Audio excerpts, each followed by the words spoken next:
For tonight's Silver Circle induction of Harry Boomer, please welcome Dr. Alex P. Taylor.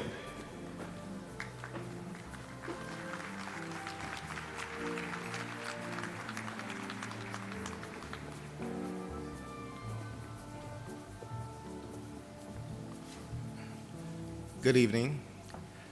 I am truly honored to present to you the newest Silver Circle inductee, Harry D. Boomer. But first, may I direct your attention to the screen? Young Rudy Perry wasn't killed in a drive-by shooting, and his death was not drug-related. Rudy died trying to help somebody in trouble.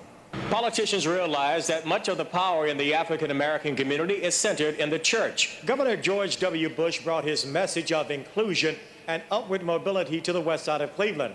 His problem is most of the people he came here to talk about don't know much about him. They don't want this harsh, divisive rhetoric. They want somebody who can lead. Thank you. Boomer, thanks. The recent Supreme Court ruling in Russ versus Sullivan sent shockwaves to the pro-choice community. Today, abortion rights supporters took to the streets of Cleveland. Eric and Barbara, voters are taught to respect the Black River and the vessels that travel on it. Apparently, the driver of the boat didn't have no concern for human life. The saying, when it rains, it pours, has rarely been more. Yesterday, when I reported from this location, I had to roll up my trousers in order to show you how deep the water was. Today, if I had to walk where I walked yesterday, I'd get run over by all this traffic here on Northfield Road. According to Cleveland Police Chief Patrick Oliver, while one of the officers was searching with a flashlight, 21-year-old Willie Collins lunged at him. The police officer fired, striking Collins in the chest. Ramona, sometimes it takes a cold slap in the face for some of us to get the message that it's January on America's North Coast. The grand jury is broken off for tonight, but the group will reconvene tomorrow. Today, these young boys are learning more than just how to play baseball. They are learning lessons for life. The 21-year-old apparently lost control of his car in this curve. He ran into the ditch, hit the ditch bank, and spun around facing police. This is the P-51 Mustang, the type of plane most often flown by the Tuskegee Airmen. At a time when 12-year-old Ivan Watley should be having the time of his life, he's being laid to rest. The tragedy of a young life being snuffed out brings grief and disbelief, and the question why. The answer may never be known, but this death, the fourth in as many months, has an all too familiar ring. Guns kill, and young people are increasingly becoming their victims. Live from Cleveland's News Center, 19 Action News starts now. Good morning. It is Monday, May the 11th. I'm Harry Boomer. And I'm Catherine Bosley. What a fantastic weekend behind us. Yeah, boy. I loved it. This is WUAB 43 Forum. Russell and Williams died after 13 officers fired 137 shots at Russell's car. When people feel like that, they tend to act out. They do, and they feel like nobody is, as you say, nobody is listening. I remember about a decade ago when I moved into Huff, I was down the street picking up paper, and somebody said, "What are you doing down here?" And I said to him, I don't live just in that house down the street. I live on this street, in this community, excuse my expression. I said, this whole damn city belongs to me. That's the attitude we've got to have if we're going to save Baltimore, Cleveland, urban centers around the country. Wow, wonderful.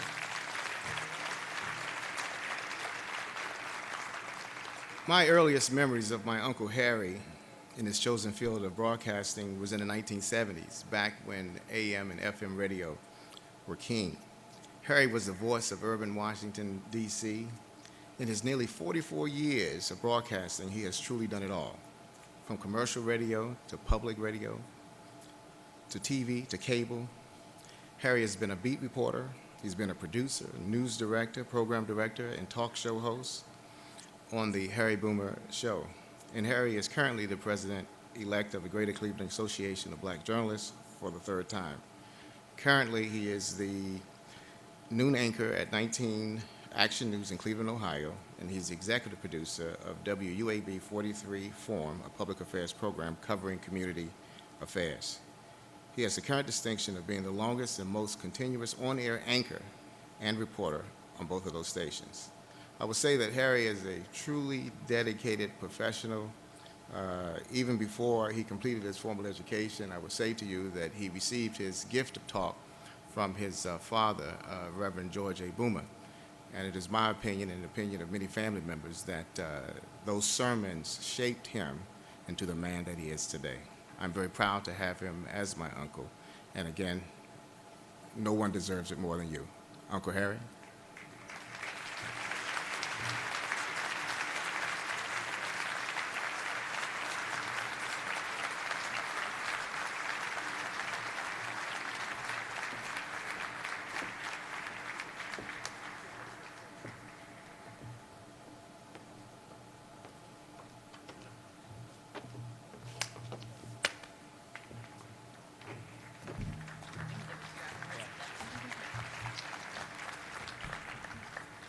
Wow, what a trip down memory lane. Alex, thank you so very much.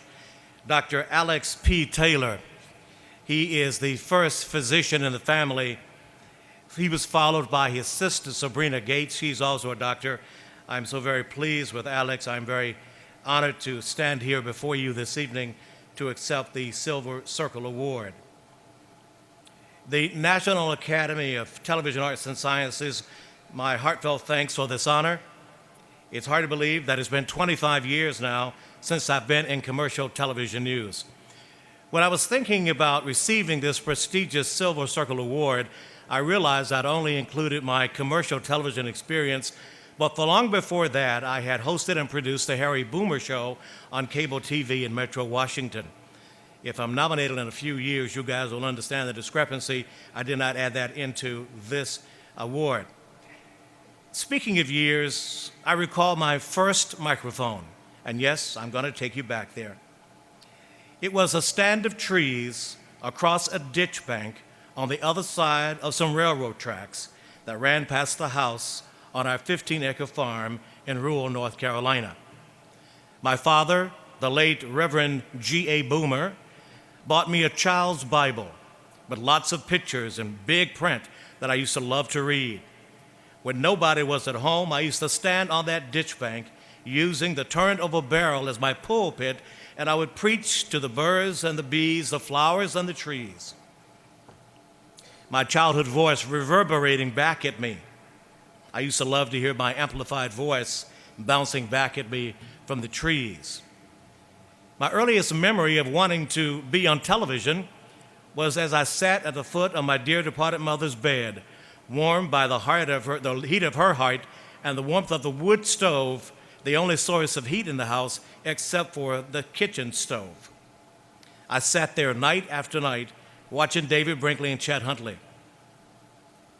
I told my mother then that I wanted to do television. She looked down at me and said, "Boy, be quiet." You see, back then there was nobody on television that looked like me. So, as fate would have it, I now sit on the editorial boards of 2 TV stations in Cleveland. I am the host and producer of the public affairs program WUAB 43 Forum, and anybody on earth who wants to watch can see me on the World Wide Web. I am a 2007 Broadcasters Hall of Fame inductee. My life story is now on a permanent display as a valued member of the History Makers, housed at the National Archives in the nation's capital and online. I am president-elect of the Greater Cleveland Association of Black Journalists. I often laughingly say I've worked for 8 TV stations, never having left one. I've had 7 general managers and 8 news directors, all without having to leave WUAB, Channel 43, and WOIO, CBS 19. Each GM and each news director brought his or her own ideas and formats and name changes. The 10 o'clock news, Home Team 19, Cleveland Television News, CBS 19 News, 19 Action News, you guys get the picture. I started as a volunteer after visiting WUAB on a tour. A news director at the time was kind enough to allow a friend and me to come up from Canton, Ohio, where I was programming a radio station. I had recently left Washington, D.C. to work for a family friend. He sold me on his big dreams of putting a chain of radio stations on the air across the country. But what he didn't tell me is that he had no money. But as fate would have it, the Creator in his infinite wisdom was working his miracles in my life. That little boy's dream of being on TV decades earlier was surely taking shape. As I said, I volunteered at Channel 43, changing the teletype ribbons, the ribbons on the teletype machine, ripping copy, listening to the scanners, making rounds calls, and even becoming the coffee czar, collecting money from all the coffee drinkers in the newsroom and going down to Sam's Club and buying it in bulk so we could all have our coffee. All the time, I was still doing my morning show down in Canton and programming WBXT 900 AM. I was driving 55 miles one day, every day, 7 days a week, to Parma, Ohio. Wait, you know there is more. Within a few months of volunteering, I was hired part-time to report on a public affairs show called Uniquely Lorraine. In addition to currently being the co-anchor of 19 Action News this morning and 19 Action News at noon, I am also the host and executive producer of the latest edition of that very same public affairs program, now titled WUAB 43 Forum. My father and mother would surely say, God has been good. He's been guiding my footsteps and ordering my life. He took me from a child who stammered so badly that I couldn't even get the single syllable word I out of my mouth without repeating it several times. It wasn't until my father, with his booming preacher's voice, looked down and says, "Boy, slow down and talk," that I eventually overcame that speech impediment. Even though I've had to climb the rough side of the mountain, I've been blessed to be able to grab a hold of each and every opportunity and move on up a little higher. I stand tonight on the coveted edge of the Silver Circle Award, reaching for gold. I would be remiss if I didn't thank the many, many people who have helped me along the way. Their names far too many to list. I won't even go down that slippery slope because I surely would miss somebody. To the hundreds of friends who I've seen come and go over the years, the last quarter century as a matter of fact, each one teaching me something, each one touching my life in such a beautiful way, encouraging me and enriching my life in so many ways, I say thank you. To the tens of thousands of viewers who watch me grow and hone my skills over the years, to those who ask me, "Aren't you that newsman?" I say thank you. To those who hollered, "Hey, Harry!" or scream, "Boomer!" To those who would shake my hand and tell me, "I watch you every day." Even to the occasional complainer who made me better, I say thank you.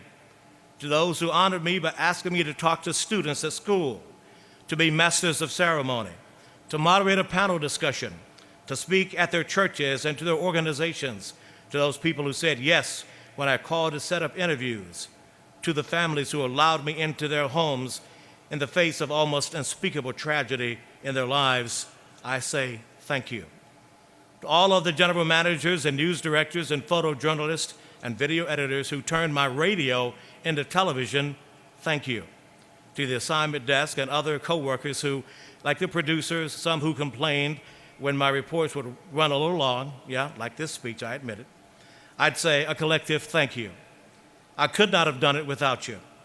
I've shaken hands of presidents and covered congresspeople and mayors and business people and community activists and shared the stories of everyday folk, never forgetting that all of them blessed me in making me the journalist that I am today. I am a man, a proud father and grandfather who grew from that little boy hollowing into the stands of trees across the railroad track on the ditch bank outside of the house in which I was born almost 62 years ago. I stand here honored to say thank you, Natus, for the Silver Service Award, recognizing me for the years of service that I've had to this industry that I love. To Debbie Knox, whom you will hear from later, congratulations. To all of the award nominees and recipients tonight, congrats for a job well done. Please know that I not only stand among you, but with you, proud to be a journalist, proud to be an American, honored and humbled in my efforts to live up to the highest ideals of telling stories that matter. I appreciate and thank you, National Academy of Television Arts and Sciences. God bless all of you. May He bring healing and peace to the land of the free and the home of the brave. For I know, as President Barack Obama once said, only in this country is my story even possible. Thank you again, and God bless America.